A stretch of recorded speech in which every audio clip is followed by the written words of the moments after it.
This is a replay of Let's Talk Nigeria on Sparkling 92.3 FM Calabar, making Nigeria better, one conversation at a time. We talk everything. Health, education, finance, sports, transportation, agriculture, politics, entertainment, people and power on Let's Talk Nigeria. Let's Talk Nigeria. Every day of the week from 9 a.m. to 10 a.m. Only on Sparkling 92.3 FM Calabar. Your radio, your shine.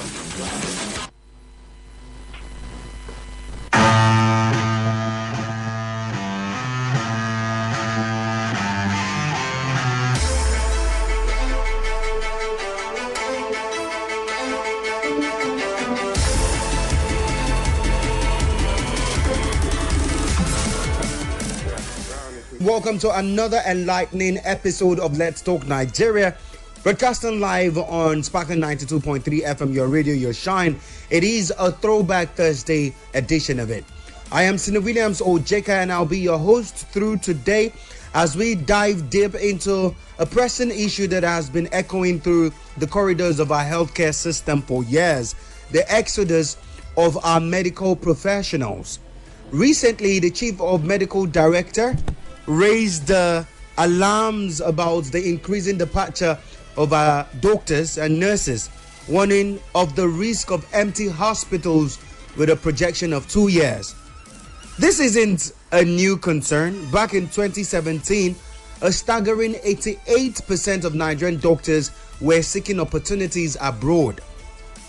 Fast forward to today, and the trend continues, with reports indicating that Nigerians now has only 55,000 licensed doctors, serving a population of about 200 million individuals. So, on this Throwback Thursday edition of Let's Talk Nigeria, we'd want to ask certain questions. What has changed over the years, first off, and why do our healthcare professionals continue to leave? And this morning, over a phone conversation, we have with us Dr. Ukam Edadi, who is the PRO NMA Crossover State. Good morning to you, Dr. Chris. Hello, doctor. Hello, doctor. Can you hear us? Dr. Ukam. Hello, Dr. Ukam. Can you hear us? Alrighty. We will do all to reconnect with Dr. Ukam Edadi to because we have issues that we would want to really iron out and find out why it is that we're trapped in these particular turmoil, knowing and owing to the fact that Nigerians, when it comes to professionalism, when well trained, we come out the best. And if you went around the world, it is no joke, you will hear them say our doctors are like one of the best across. So why is it that we're finding it difficult retaining our best hands? Hello, Dr. Ukam. Thank you very much for joining back. Yes. Okay. All right, Dr. Ukam. Thank you very much. You are PRO NMA Cross River, and we want to ask, with the concerns that were raised by the CMD, do you agree with the concerns raised? Yes, I completely agree with the message statement from the chairman of the committee of CMD, Chief Medical Directors and Medical Directors of hospitals, teaching hospitals and federal medical centers across the country. Don't forget, these people are the CEO, Chief Executive Officers of the hospitals. So they know, they have the facts, they have the data, they have the names of the personnel, all the health professionals, including the admin people. So they have everything, they have the facts at hand. So if they are saying something, they are not saying something out of the blue. They are saying something, they are saying what they know. They have the facts. People are living every day for greener pasture. Okay, so I would want to ask... I completely agree with them. Okay, so doctor, the main question then will be, why are so many Nigerian doctors leaving, not just doctors, but health workers? Why are they leaving Nigeria, and what are the main factors driving this exodus? Yeah, there's what we call the push and the pull factor. the push factor is what is pushing them out, and because unfortunately the pull factors, they are not in place. And what are those pull factors that are not in place? The remuneration is very poor. The environment is very poor. The reward system is poor. People work so many hours and they are not rewarded. We have the human resource for health. Actually, we train the best doctors.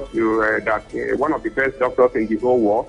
That's why our doctors are in, and our other health professionals people are looking for them everywhere in the whole world. But we are not doing anything to retain them. Retention is very poor. We are not doing a lot of, because we want to retain people once we employ people. Don't forget, the CMDs are employed, it's the government. So once you employ people, you need to retain them by giving them better remuneration and then creating the enabling environment for them to work. They have gathered all the knowledge in the universities, and like the doctors, they have gone further to do what we call residency. They have become consultants. They are skilled people. They are specialists. So they have gathered all the knowledge, but the working environment, the enabling environment is not there. So you see that now. You now see the push factor. Okay, Instead of seeing those things now pushing them, what pushed them out? Those are the factors that push them out. They go to where they have an enabling environment to actually work, to bring out the skills that they have gathered over the years. You understand? And then they are paid for that. All of us look at the economy. Economy is not just only the doctors, including the media people. Everybody's affected. Everything has changed in this country. Dr. Okam, you must tell us after the truth. Dr. Yes. Okam, I will ask you a controversial question now. Practicing medicine, is it about the remuneration or it's about the service to humanity? Oh, it's not controversial anyway. It's not a controversial question. You know that practicing medicine is humanity. But the truth is that you work for the doctors there are people that are practicing medicine. Are they not human beings? Don't they have families? That's the question I'm throwing back to you. Mm. Don't they have families? They do. They do have families. On them? They do. They have people who depend on them. So how do they fend for them? How do they take care of those people? Mm. You understand? Yes, I understand. So if you are doing what we do as for humanity and at the same time, you cannot even take care of your family. And so what is the essence of it? Okay. If that be the case. They are not asking for more. Why is it that? Let me ask you another question. Let me throw back rhetorical anyway. Okay. Why is it that these people are, don't forget the practice is a universal practice. It's not a Nigerian practice. Yes. Medical practice is universal. True. So why is it that people are paying them well over there? What is it that they special about them that in countries where they are running to, that they are paying them better? Beautiful. Because now that you have asked, while I was ending that other conversation was because I was going to ask you, what is it that these other countries that our Nigerian medical practitioners are running to, what are they doing differently that Nigeria would have to start doing in a bid for us to retain our best hands? One, the remuneration, because they pay them better. You understand? They pay them better. Two, the enabling environment. When you say enabling environment, what do you mean with that? Yeah, if you are in health management, you look at there is what called the input output, product output theory. You understand? What you put in, the input, materials, human resource, which we have human resource. You understand? Mm-hmm. The materials are there on ground. Mm-hmm.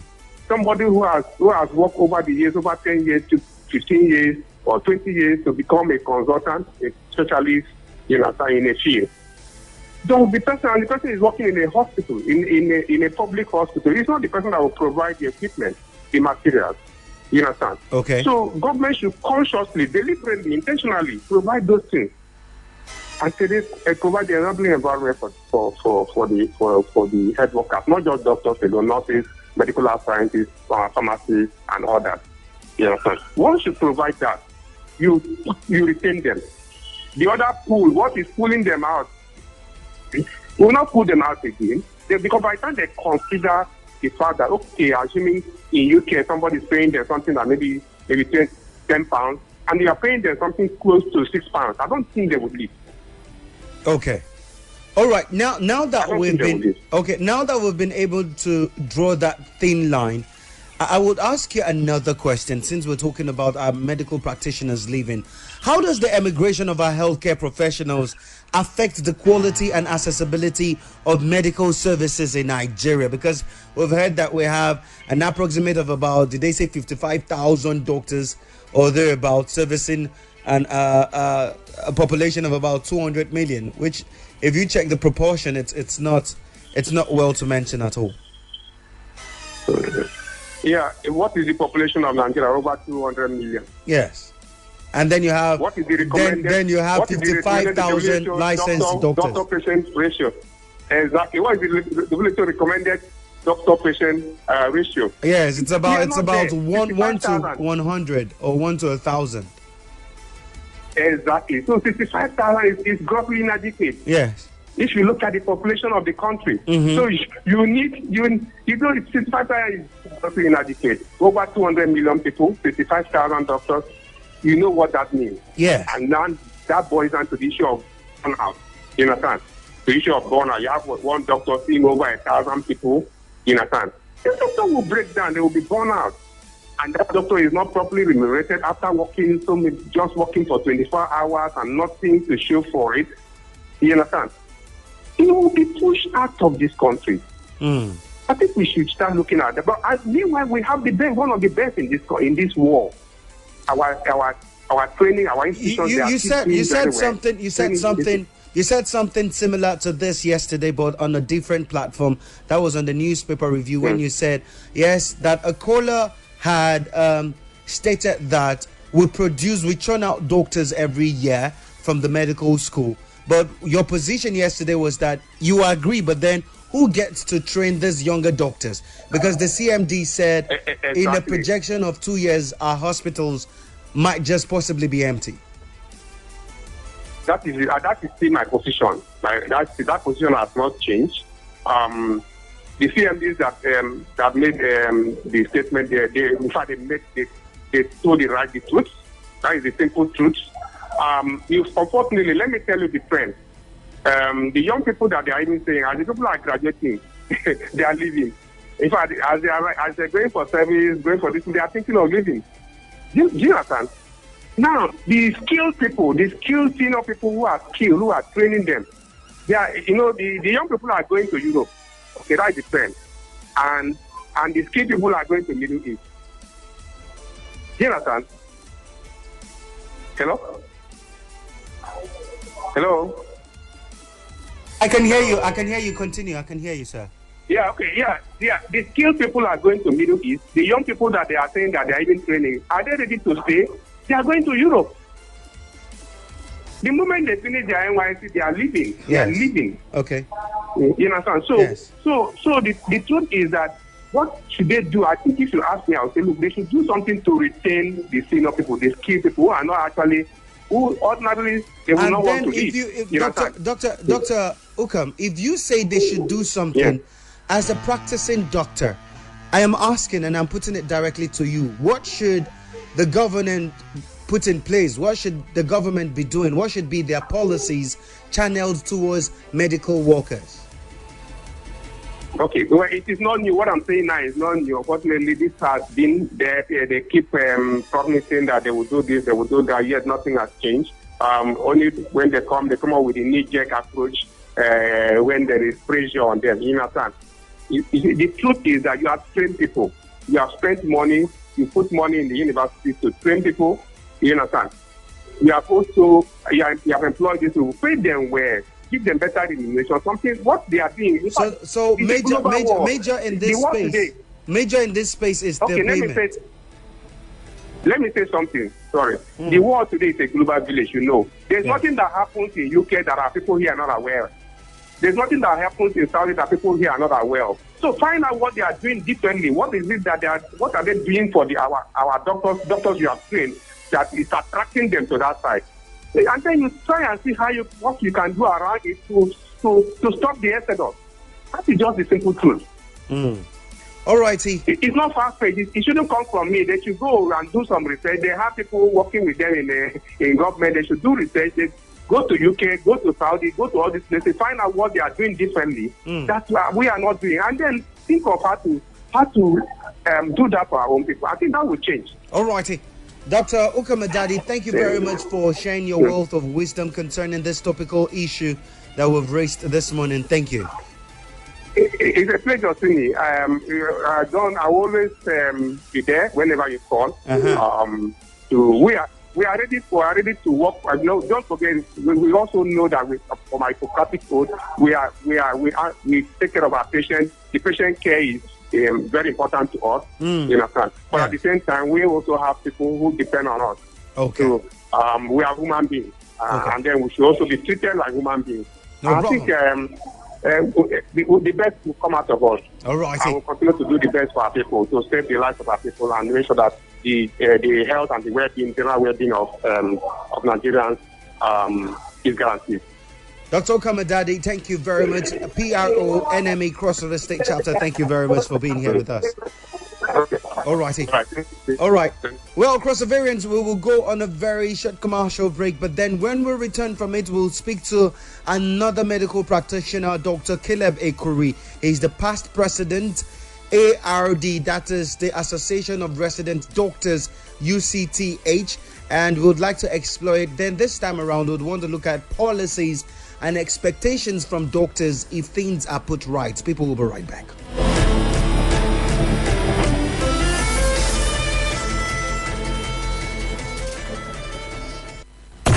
Stay connected every day. We sparkle on your radio. Sparkling 92.3 FM Calabar. For us here at Sparkling 92.3 FM, to be socially relevant means that we are in tune, literally connected to the burning issues of the society. You see the conditions of the economy today, and then you now try to insult our collective intelligence by telling us that there's increase in employment in the country. We know that is not true. It's a lie. That is fallacy. People actually tune onto our podcast every day, not just to be informed, educated, or entertained by us. Talk to me. Now hungry, they catch me. Hey, hunger, they catch you. You don't drink water? I don't drink. I see Gary. No way. No very good. But also to be the agency that facilitates real change in the society. I beg, I take God pay you. Tell my governor to pay us salary, minimum wage. I beg. Okay. Yes, sir. That's a responsibility that we recognize and take seriously. On Sparkling 92.3 FM, your radio, your shine. From the first beat to the latest hit, we'll brighten your day one song at a time on Sparkling 92.3 FM. Your radio, your shine. This is a replay of Let's Talk Nigeria on Sparkling 92.3 FM Calabar, making Nigeria better, one conversation at a time. We talk everything. Health, education, finance, sports, transportation, agriculture, politics, Entertainment, people and power on Let's Talk Nigeria. Let's Talk Nigeria.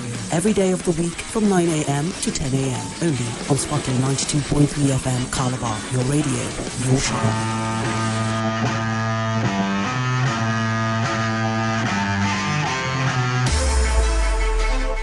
Welcome back, honorable members and also beautiful people of the ancient city of Calabar. This is Let's Talk Nigeria, broadcasting live on Sparkling 92.3 FM, your radio, your shine. And the topic for the discuss this morning is the statement that was put out by CMDs saying Nigeria at risk of empty hospitals over medical workers' exits. And we earlier spoke with Dr. Ukamadadi. He is the PRO of NMA Crossover State Chapter. But like we said, upon our return, we'll then open a conversation with Dr. Caleb Ekuri, the past president of ARD-UCTH. That's the Association of Resident Doctors, UCTH. Good morning to you, Dr. Dr. Caleb. How are you doing this morning? Fine. Good morning. Good morning. Welcome to Let's Talk Nigeria. Thank you very much. Okay, so concerning issues that CMDs have raised, And just like we spoke with Dr. Ukam, he mentioned particular issues that doctors are confronted with. From your angle, because it looks like you belong to two different associations, but you're fighting for a just cause. From your angle, the position of the CMDs, how laudable and credible is it? Thank you very much.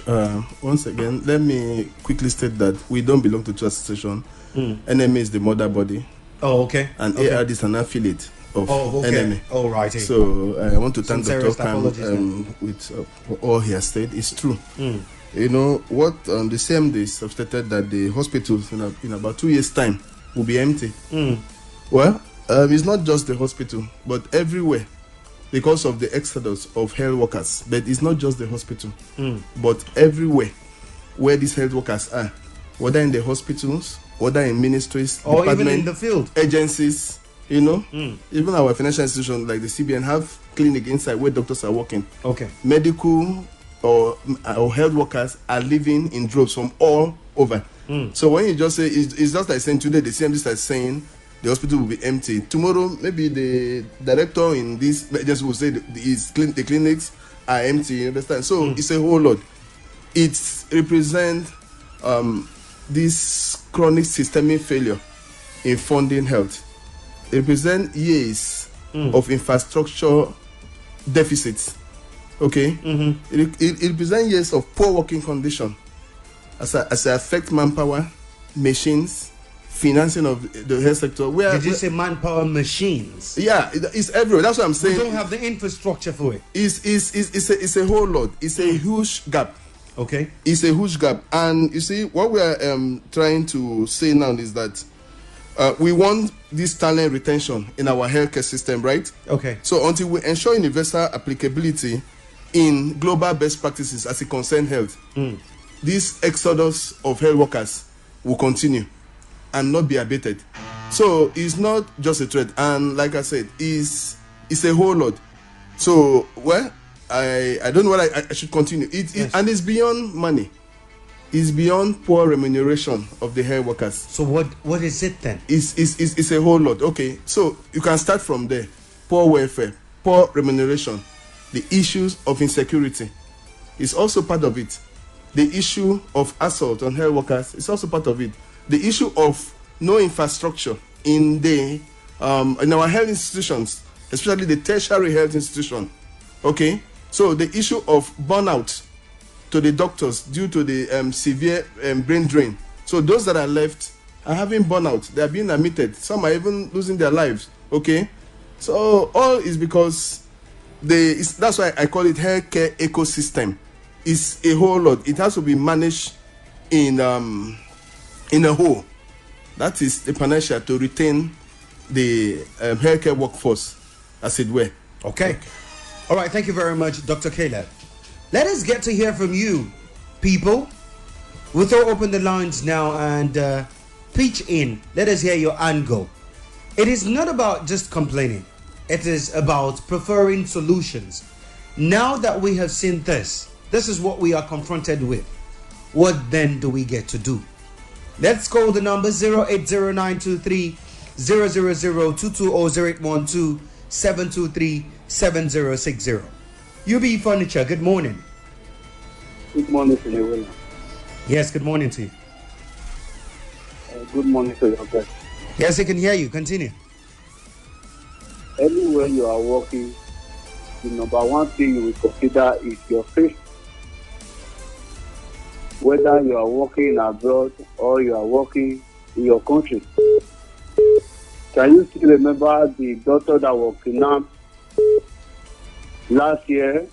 That was later report that she is dead. Can that daughter come back and work again in Nigeria or in this country or in this world? What was led to the kidnap? Is it no poor insecurity in Nigeria? Now, talk about the infrastructure and the take home.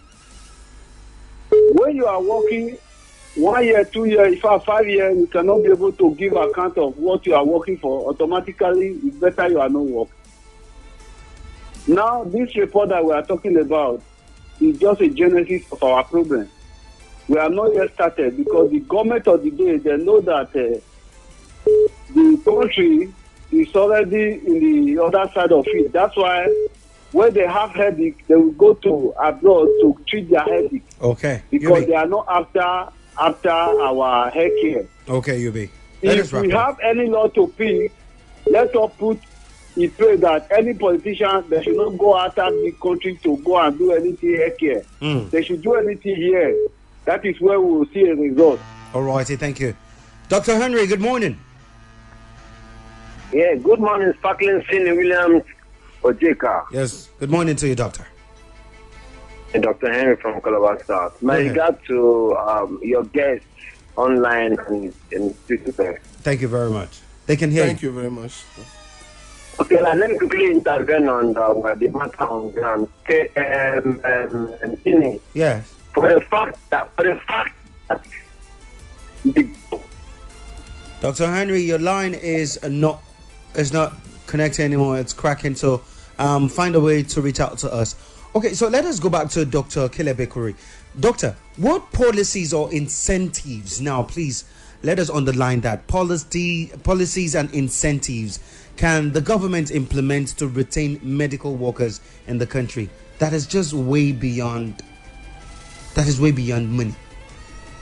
So I go back to what I've said before. I mentioned a few. So since you have asked me to leave poor remuneration money, so we go to the infrastructure. Okay, let's go to the budget. And when the budget, less than 2.5 trillion for health. Yes, about 5.18% for 2025 instead of the budget declaration of at least 15%. So it falls down. You now come to even budgeting. Of course, it starts from there because okay. So are you saying the allocation for health is insufficient? Totally, far insufficient, and it has been like that over the years. That's why we're saying systemic failure over the years, and it's just. But there's been an improvement, and if you get to see the ratio of the improvement, it is far better than what we've seen over the years. What of the gap? The gap that have been left over the years is not what can. So what? So let's go. Let's start from there. So the hospitals need to be fixed again, so that I have what to work with. It's frustrating that you want to, you know what to do, but you don't have what to work tools to work with. That's why I mentioned about the machine, the manpower. Okay. So apart from that, and when these patients now come in and you cannot work, sometime and then should anything happen, sometime not because of your fault. I've mentioned that you yourself can be stressed and burn out because you don't have enough in the first place, and then something happen, they fall back to assault you. You used to hear of cases of assault. Do you understand? Because they are also very angry, and then they care to the patients. Okay, because at the level of the doctor, we are supposed to be more, we are less. Okay, and then so the issue, that one is not. Then security, like the other caller mentioned. But what of in Kaduna, that our colleague was took from the hospital environment right there? What have been done to forestall such in the future? Do we have CCTV cameras? What if we have CCTV cameras at the gate, in the wards and everything? The people that came to carry her, would they not have seen them? Do you understand what I mean? So it's just a whole lot. I spoke of that. So the security issues, the issue of policies, so that these assaults, if they happen, the culprit are brought to book. Okay, but even beyond that, even beyond what I've just said about improving the condition, the policies they make. What of the inconsistency in the policies? What of the one-sided way they take these policies? Okay. So one of the ways they wanted to correct it was February last year, 2024. They increased the admission quota of most of the medical-related courses by 100% and implemented it immediately. Yet we still have shortage of manpower for the people that will train them. Do you understand?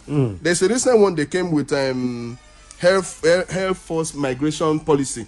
Trying to. Is that supposed to? They call it reverse brain drain. What is that supposed to address? Trying to meet. That's what we are saying.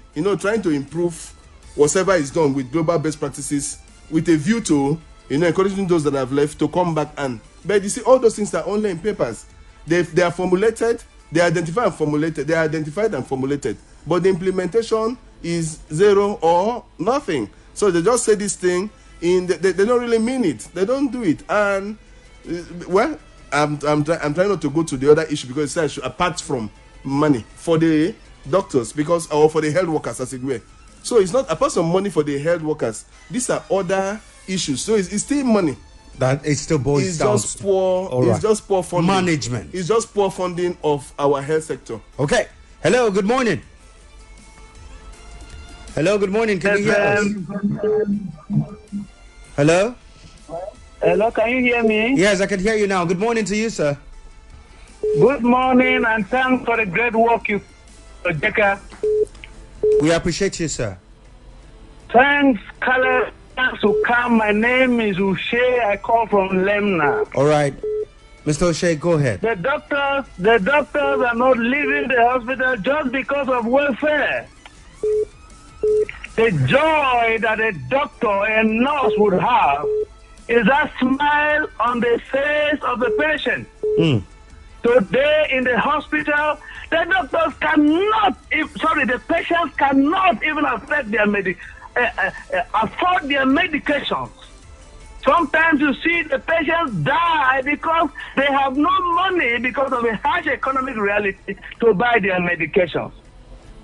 So when the CMD say that in the next 2 years, the hospital shall be empty, shall not be empty only of doctors. It shall also be empty of the patients who cannot come to afford care because of their inability to do so. Okay. They shall be found in places like the church or the native traditional treatment. So it is not just about welfare of doctors, as important as that may be. The environment that we are working in, and the fact that even the patients that we are there to treat cannot afford their medications. I would want to ask you, sir. I would want to ask you, sir. Sir, are you a doctor? Yes. Are you a doctor? Well, that's not important. I am talking as a concerned Nigerian. All right. I totally understand. I just wanted to give the accolades, if you will. Let me add the last word. Yeah. The National Health Insurance Scheme is a wonderful program, but it's not effective enough. People still pay out of pocket. Patients come to the hospital, prescriptions are given, the drugs that they cannot have, they go to the chemist, they can't afford it.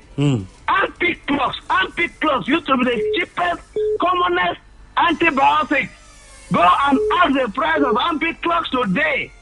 Some of these patients are supposed to be on injection antibiotics for 4 or 5 days, as the case may be. All right, they sir. Can't afford even a single day. All right, Mr. O'Shea, thank you very much. Well, Mr. Barsa, good morning. Good morning, Sir Williams. Good morning to you, sir. Yes, so the last caller has mentioned an important factor that will keep the doctors here in Nigeria. Their welfare, 1, their welfare 2, their welfare 3. But the fourth one is for you to be a politician at the level of the governor, senator, president, you must have read up to doctorate degree level. You don't bring somebody who presents document that has the resemblance of WAEC and say that person should be a president of a country where professors, so many of them live. It's an insult. Please let the president, the governor, when they have read up to this level, they will now know what it takes to become a medical doctor. Then you will treat them with respect. How can the president with doubtful academic background be ruling medical doctors? Is it fair? Good morning. All righty. Thank you, Mr. Barsi. Your point's duly noted. Let us go now back to Dr. Caleb. Dr. Caleb, this is our condition.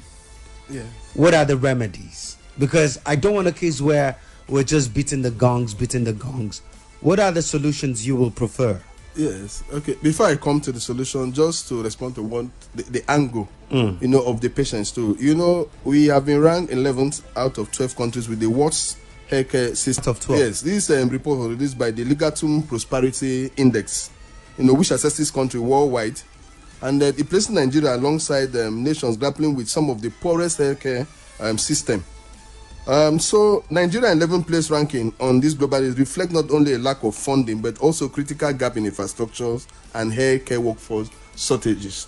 So at this point, going to the solution is going back to the table from where we got it wrong. Okay, so that it has to be. Okay, so before we talk about that, what about private sector involvement? Can we say our policies and our environment has been opened well enough to allow private sector properly, effectively participate? In terms of offering healthcare services? Yes, in Nigeria. Well, we have them, especially, you have Nisa Premier, Nigeria Turkey Hospital, and all that. So we have them. Global Alliance, a whole lot of them are investing too, but it cannot meet up the gap. It still cannot. This is a country of over 200 million people. So that and is, we have 55,000 active registered licensed workers. And all of them are not health here. workers. Yeah, all of them are not here. We had about 16,000 of them had already left. So and they are still living. In fact, they want, and it's a whole lot. Now, it concerns clinical services, it concerns training, it concerns research.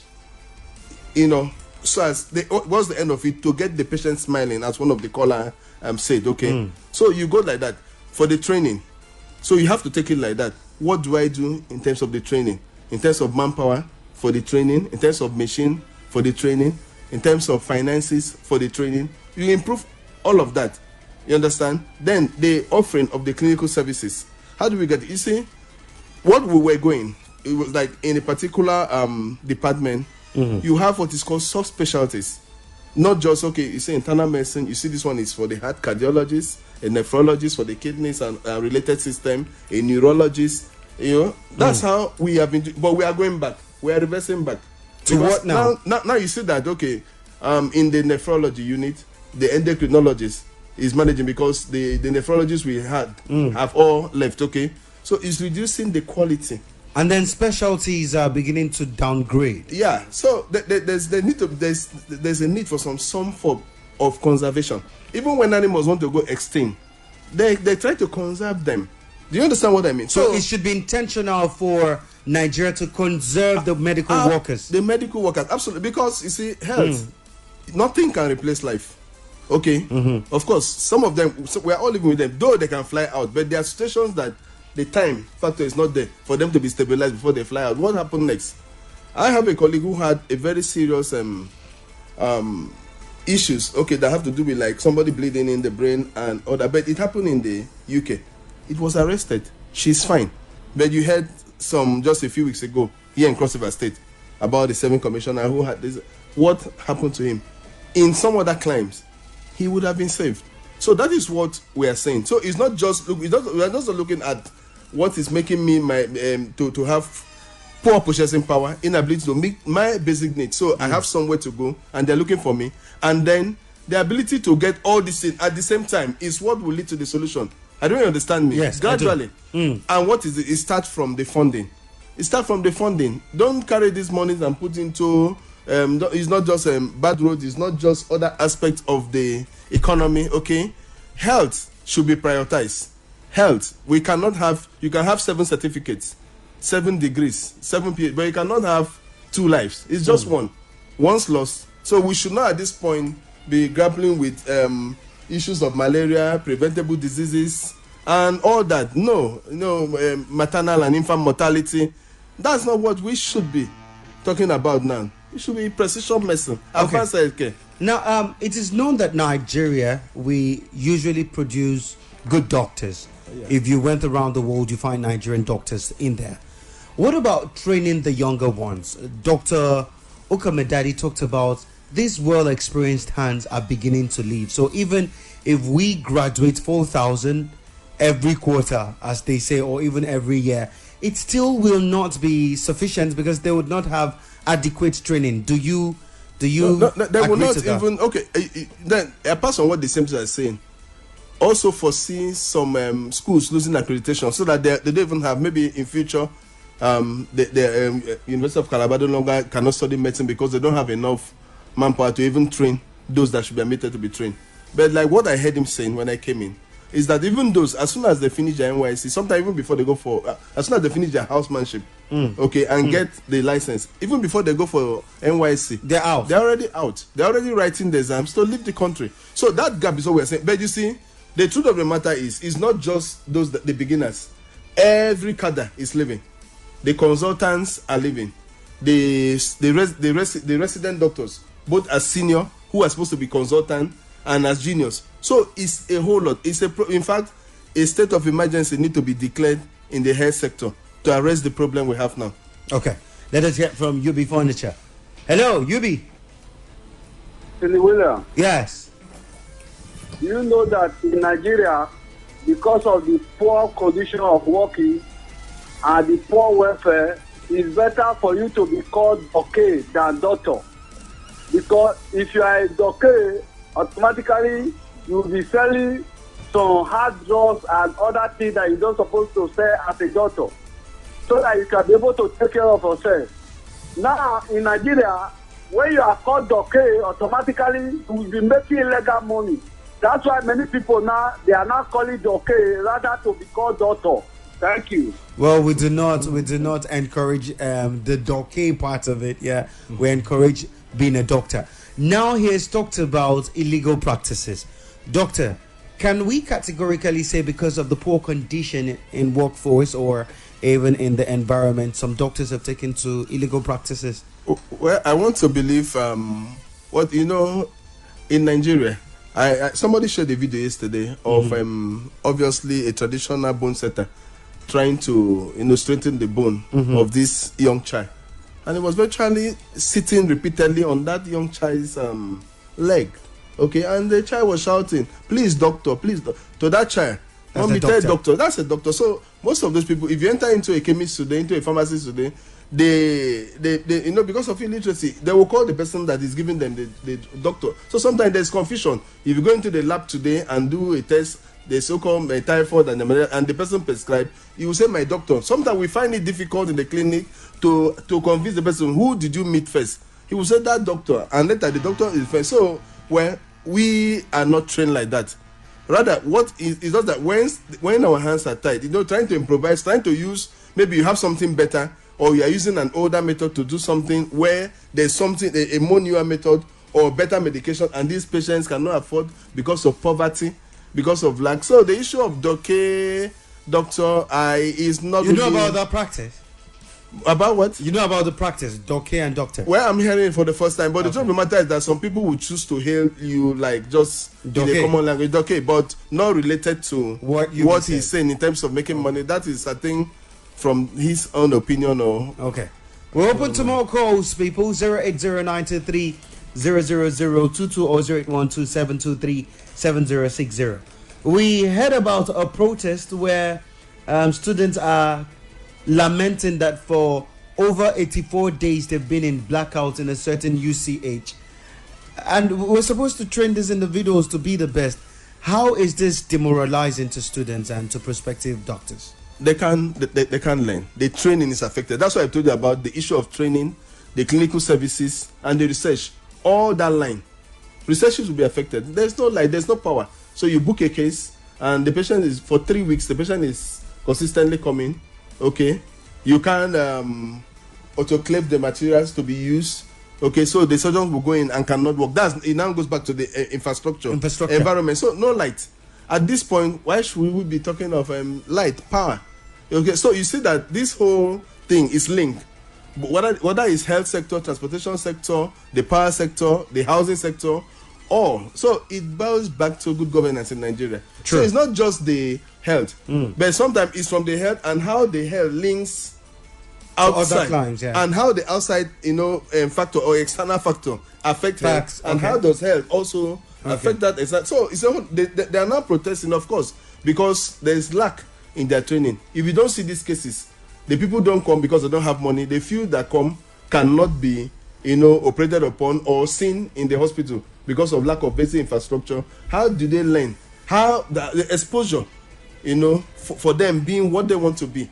So that quality we have been turning out, the good quality you mentioned earlier, will start going down. It will begin to drop. Absolutely. I totally understand. And as challenging as it is, like both of the doctors that we've spoken to this morning have asserted, it has to be an intentional effort from the government in ensuring that, okay, we want to reposition the medical sector. And if they did so, I can tell you that we can make a lot just being the medical hub of Africa, not even the world, just in Africa alone. Please, like we usually say, Nigerians, either people or government will have to swing into effective, efficient work in ensuring that we'll reposition our country. Dr. Caleb, thank you very much for coming and making it to the show today. Thank you very much. Well, what we said is not an assertion. It's the fact on ground. Okay. It's the fact on ground. And we see it every day. And it's painful to see. And something needs to be done for you to even have me here back in few years to come. Okay. Because you may not even have Dr. Caleb coming to talk to you here. Okay, the jackpot syndrome. We totally understand it. Well, Crossovarians, this is where we drew the curtain. We're saying thank you very much. We'll do this again tomorrow, but between now and then, ensure you do the right thing, do the legit thing, do the legal thing. God bless you all.